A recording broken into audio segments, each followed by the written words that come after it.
ဖြစ်တည်မှုများစတင်ခြင်း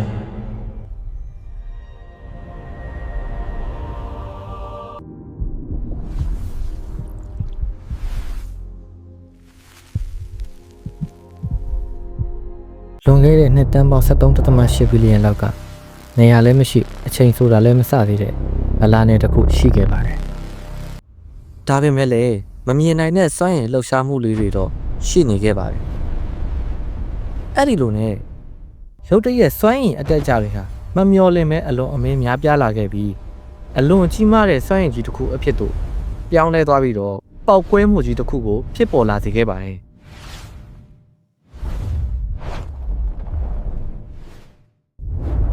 အိုင်အောစရာကောင်းတာကဒီဖြစ်စဉ်ဟာ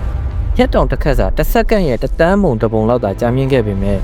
ဘာမှမရှိခဲ့တဲ့ဗလာနယ်တစ်ခုလုံးကိုထာဝရပြောင်းလဲသွားစေပြီး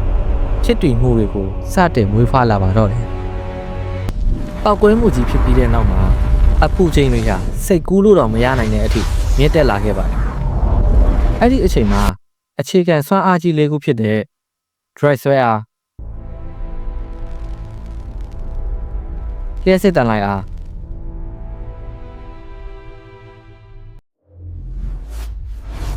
strong nuclear force နဲ့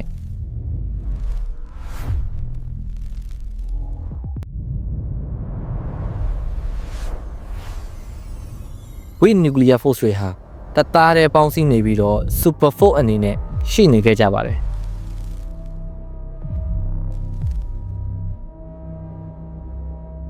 ဒါပေမဲ့နောက်ပိုင်းဆက်ကြဝဠာပြန်ကားလာတဲ့အခါမှာတော့ဒီစွမ်းအားတွေဟာတစ်ခုချင်းခွဲထွက်လာခဲ့ပါတော့တယ်အဲ့ဒီနောက်ဆက်ကြဝဠာထဲမှာအလွန်သေးငယ်တဲ့အမှုန်လေးတွေဖြစ်ပေါ်လာပါတယ်အမှုန်ဆိုတာဆက်ကြဝဠာအတွင်းမှာရှိတဲ့ဖြစ်တည်မှုတွေထဲမှာအသေးငယ်ဆုံးအရာလေးတွေဖြစ်ပါတယ် universe မွေးဖွားတဲ့အချိန်မှာအမှုန်လေးတွေအားလုံးကအလေးချိန်မရှိကြတဲ့အတွက်ကြောင့်အလင်းအလင်းနှုံးနဲ့နေရာအနှံ့ကိုလွတ်လပ်စွာပြန့်ကျဲရွေလျားနေကြပါတယ်အမုံလေးတွေကိုအခြေခံအဖြစ်နှစ်မျိုးခွဲထားလို့ရပါတယ်။တချို့အမုံတွေကအရာဝတ္ထုတွေကိုဖန်တီးပေးတယ်။လီကိုတုံးအပိုင်းစာလေးနဲ့တူပါတယ်။ဥပမာခွက်အမုံလေးတွေကဆိုရင်အက်တမ်တစ်ခုဖြစ်လာဖို့အတွက်လိုအပ်တဲ့ပရိုတွန်နဲ့နျူထရွန်ကိုဖန်တီးပေးတယ်။အီလက်ထရွန်ကကြတော့အက်တမ်တစ်ခုအဖြစ်ရပ်တည်နိုင်မှုအတွက်လိုအပ်တာတွေကိုဖြည့်ဆည်းပေးတဲ့အမုံလေးဖြစ်ပါတယ်။သူတို့တွေကိုစုပေါင်းလိုက်ရင်တော့အက်တမ်တစ်လုံးဖြစ်လာပါလိမ့်မယ်။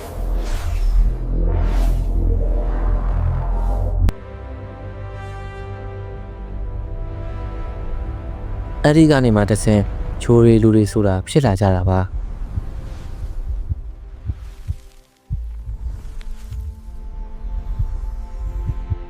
နောက်တစ်မျိုးကတော့စွမ်းအားတွေကိုတည်ဆောင်ပေးတဲ့အမှုန်လေးတွေဖြစ်ပါတယ်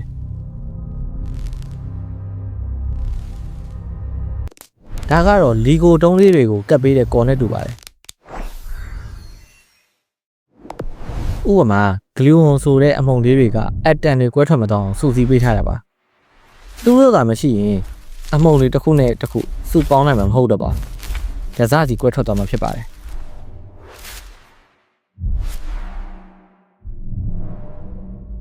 နောက်ပိုင်းမှာစကြဝဠာဟာအချိန်ကြာလာတဲ့အမျှအပူချိန်တွေဟာလည်းကျဆင်းလာခဲ့ပြီး high field လို့ခေါ်တဲ့မမြင်နိုင်တဲ့စွမ်းအင်စကွင်းကြီးတစ်ခုကိုအသက်ဝင်လာစေခဲ့ပါတယ်ဒါကိုရေကန်ကြီးတစ်ခုလိုမြင်အောင်ကြည့်လိုက်ပါတချို့အမုံတွေကရေထဲဖက်လျှောက်ရတယ်လို့မျိုးဒီစွမ်းအင်စကွင်းကြီးနဲ့ထိတွေ့ပြီးလေးလံသွားကြပါတယ်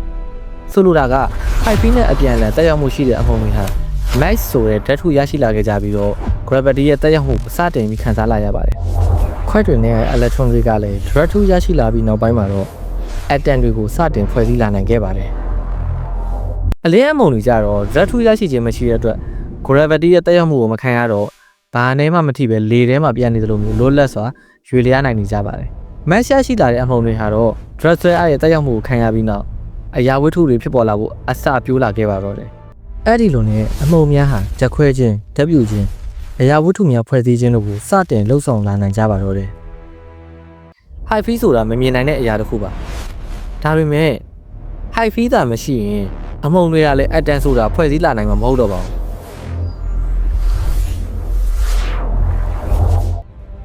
အဲ့ဒါကြောင့်ကဘာတွေချိုးတွေဆိုတာလည်းရှိလာမှာမဟုတ်တော့ပါဘူး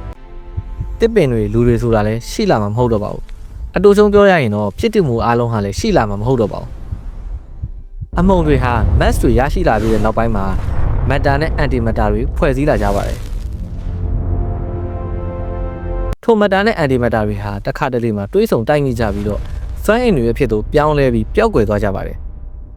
သို့တော်လည်းတချို့သောအရွယ်သားမတူတဲ့ matter နဲ့ anti matter တွေတိုက်မိတဲ့အခါမှာတော့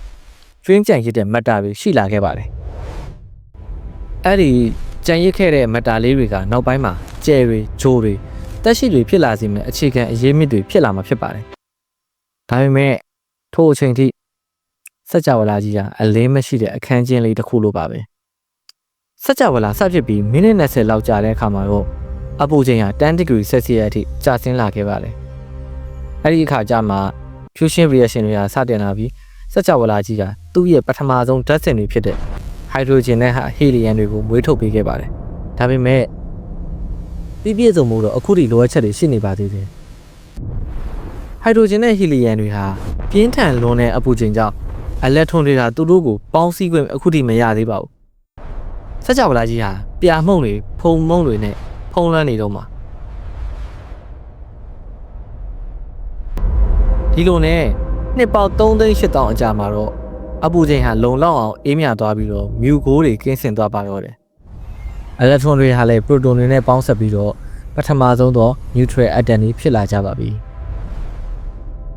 အဲ့ဒီအချိန်မှာပဲပိတ်မိနေတဲ့အလင်းအမှုန်တွေဟာလည်းလွတ်မြောက်လာပြီးတော့စကြဝဠာရဲ့ပထမဆုံးအလင်းအောင်ဖြစ်တဲ့ cosmic microwave background တွေပေါ်ထွက်လာပြီးတော့အမှောင်လူထဲမှာပထမဆုံးအကြိမ်ကြည်လင်တောက်ပလာပါတော့တယ်အဲ့ဒီပထမဆုံးအလင်းရောင်ရဲ့အပူချိန်ဟာ3000 Kelvin အထိရှိလို့မီးသွေးကရဲရဲတောက်တယ်လို့မျိုးမြင်ရပြီးတော့နောက်ပိုင်းမှာစကြဝဠာကြီးဟာတဖြည်းဖြည်းပို့ပြီးပြန်ကားလာတဲ့အတွက်အဲ့ဒီအလင်းလှိုင်းတွေကလည်းဆွဲဆက်တာခံလိုက်ရပြီးလှိုင်းတွေကရှေ့ထွက်သွားတဲ့အတွက်မျက်စိနဲ့မမြင်ရတော့တဲ့အပူလှိုင်းအဖြစ်သို့ပြောင်းလဲသွားပါတယ်အဲ့ဒါကြောင့်စကြဝဠာကြီးဟာအမှောင်ခေတ်ကိုပြန်လည်ရောက်ရှိသွားပြန်ပါတယ်အဲ့ဒီလိုနဲ့နှစ်တန်းပေါင်း150ကြာတဲ့အထိအလင်းထုတ်ပေးနိုင်မဲ့ပင်မအရင်းမြစ်တွေစကြဝဠာကြီးထဲမှာဖြစ်ပေါ်လာတာမရှိသေးပါဘူးစကြဝဠာကြီးဟာမှောင်မိုက်တိတ်ဆိတ်ငြိမ်သက်လို့နေပါတယ်ဒါပေမဲ့အမှောင်ထုထဲမှာ dress ဆွဲအားတွေကတော့တိတ်ဆိတ်အလုံးလုံးနေကြတော့မှာပဲအဲ့ဒီ dress ဆွဲအားတွေကြောင့်ဟိုက်ဒရိုဂျင်နဲ့ဟီလီယမ်ဓာတ်ငွေ့တိမ်တိုက်ကြီးတွေဖြစ်ပေါ်လာပါတယ်အဲ့ဒီဓာတ်ငွေ့တိမ်တိုက်တွေကိုဆွဲယူစုစည်းဖိသိပ်လိုက်တဲ့အခါတန်းနဲ့ချီတဲ့အပူချိန်နဲ့ဖိအားတစ်ခုတို့ရောက်ရှိသွားပြီးတော့ဟိုက်ဒရိုဂျင်အတမ်တွေဟာတစ်ခုနဲ့တစ်ခုပေါင်းဆက်လာပြီးဟီလီယမ်နဲ့စွမ်းအင်တွေထွက်ပေါ်လာကနျူကလ িয়ার ဖျူရှင်ဖြစ်ပေါ်လာခဲ့ပြီးပထမဆုံးသောဒုတဲ့ကြီးမားပြီးအလွန်ပူလောင်သောကျဲကြီးတစ်ခုစတင်တောက်ပလာခဲ့ပါတော့တယ်အဲ့ဒီကျဲကြီးဟာဟိုက်ဒရိုဂျင်နဲ့ဟီလီယမ်နဲ့မျိုးသာပါပြီးယခုလက်ရှိနေထက်အစ1000ခန့်ပိုပြီးကြီးမားပြီးပိုပြီးပူလောင်ပြီးပိုပြီးတော့တောက်ပပါတယ်ဒါပေမဲ့နှစ်တန်းပေါင်းအနည်းငယ်အတွင်းမှာပဲစူပါနိုဗာအဖြစ်လောင်ကျွမ်းပေါက်ကွဲပြီးတက်ရှိတွေဖြစ်တည်လာဖို့အတွက်မရှိမဖြစ်လိုအပ်တဲ့ကာဗွန်အောက်ဆီဂျင်တန်စားတဲ့ဓာတ်စင်တွေကိုအာကာသထဲဖြန့်ဝေပေးခဲ့ပါတယ်ကျွန်တော်တို့ခန္ဓာကိုယ်ရဲ့သွေးတွေအယိုးတွေခန္ဓာကိုယ်အစိတ်ပိုင်းတွေဟာအဲ့ဒီရှေးကြတဲ့ကြဲကြီးတွေရဲ့ပြာမှုန်တွေကနေဖြစ်လာတာပါနှစ်တန်းပေါင်း400အကြာမှာတော့ပထမဆုံးသောကြဲတွေရဲ့အကျွင်းအကြံတွေဓာတ်ငွေ့တွေဟာ dress ဆွဲအားတွေကြောင့်စုပေါင်းပြီးတော့ကျဲစင်စုတွေစတင်ဖွဲ့စည်းလာပါတော့တယ်နောက်ပိုင်းမှာအဲ့ဒီကျဲစင်စုတွေကစုဝေးလာပြီးတော့ပထမဆုံးသော galaxy ကြီးတွေဖြစ်ပေါ်လာပါတယ်ကျဲတွေကထွက်လာတဲ့ခရမ်းလွန်ရောင်ကြီးတွေဟာ neutral ဖြစ်နေတဲ့ hydrogen တွေကို ionized hydrogen နဲ့ free electron အဖြစ်သို့ထပ်မံဖြိုခွဲလိုက်ပါတယ်အဲ့ဒီဖြစ်စဉ်ကြောင့်ပဲအလင်းတွေဟာပိုပြီးလွတ်လွတ်လပ်လပ်ဖြတ်တန်းသွားလာခွင့်ရရှိသွားပါတယ်ဒါပေမဲ့လည်းဖြစ်တည်မှုတွေနဲ့အတူပျက်စီးခြင်းတွေကလည်းဒွန်တွဲနေကြပြန်ပါတယ်ကျဲချို့ဟာပြိုကွဲပျက်စီးပြီး black hole တွင်းနဲ့ကြီးတွေဖြစ်လာကြပါတယ်အဲ့ဒီကမှတစ်ဆင့် supermassive black hole ကြီးတွေအဖြစ်ကြီးထွားလာပြီးတော့ galaxy တွေရဲ့ဗဟိုချက်ဖြစ်လာပါတယ်ပုံမှန်ဆိုရင် dress ဆွဲအားကြောင့်စကြဝဠာကြီးပြန်ကားမှုကတဖြည်းဖြည်းနှိကွေးသွားရမှာဖြစ်ပါတယ်ဒါပေမဲ့လက်တွေ့မှာတော့ပိုပြီးလျင်မြန်စွာပြန်ကားလာနေပါတယ်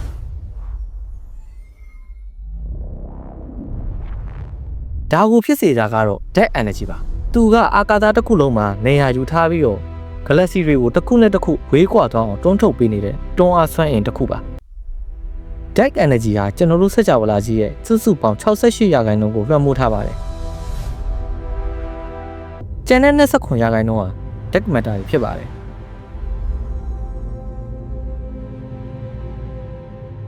ကျွန်တော်တို့မြင်တွေ့နိုင်တဲ့ကျယ်တွေဂျိုတွေ galaxy တွေဟာ900ခိုင်နှုန်းလောက်ပဲရှိပါတယ် dark matter ဟာ drug ထုတစ်မျိုးဖြစ်ပြီးတော့ဆွဲငင်အားကိုဖြစ်ပေါ်စေပါတယ် galaxy တွေထဲကကျယ်တွေကိုပြိုကွဲမသွားအောင်စုစည်းပေးထားပါတယ်အခုလက်ရှိမှာတော့ dark energy ကြောင့်အာကာသဟင်းလင်းမြင်ကကျယ်ထက်ကျယ်လာတဲ့အခါကျယ်တွေ galaxy တွေဖြစ်ပေါ်စေမဲ့ဓာတ်ငွေတွေကပိုပြီးအားနည်းလာပါတယ်အဲ့ဒါကြောင့် dark energy အားကောင်းလာလေ galaxy အသစ်တွေဖြစ်ပေါ်လာဖို့ပိုပြီးခက်ခဲသွားလေဖြစ်ပါတယ်နောက်ဆုံးမှာစัจ java လာကြီးကအေးဆက်မှောင်မိုက်ပြီးအထီးကျန်စေတာဖြစ်သွားနိုင်ပါတယ်အခုချိန်မှာတော့အာကာသထဲကအပူချိန်ဟာလည်း -280 ဒီဂရီဆက်စီယပ်အထိအေးခဲသွားပြီဖြစ်ပါတယ်ဘေးဖန်ဆိုတာပောက်ကွဲမှုတသက်မဟုတ်ပါဘူးကျွန်တော်တို့ရဲ့အချိန်နေရာ raw ဝိထုနဲ့အသက်ရှင်သန်မှုအားလုံးရဲ့အစပြုရာနေရာတစ်ခုလည်းဖြစ်ပါတယ်နောက်တစ်ပိုင်းမှာတော့အဲ့ဒီစัจ java လာကြီးအတွင်းကကျွန်တော်တို့ရဲ့အိမ်ဖြစ်လာမယ့်နေအဖွဲ့အစည်းကြီးဘယ်လိုမွေးဖွားခဲ့တယ်လဲဆိုတာကိုဆက်လက်လေ့လာကြပါမယ်ကျေးဇူးတင်ပါတယ်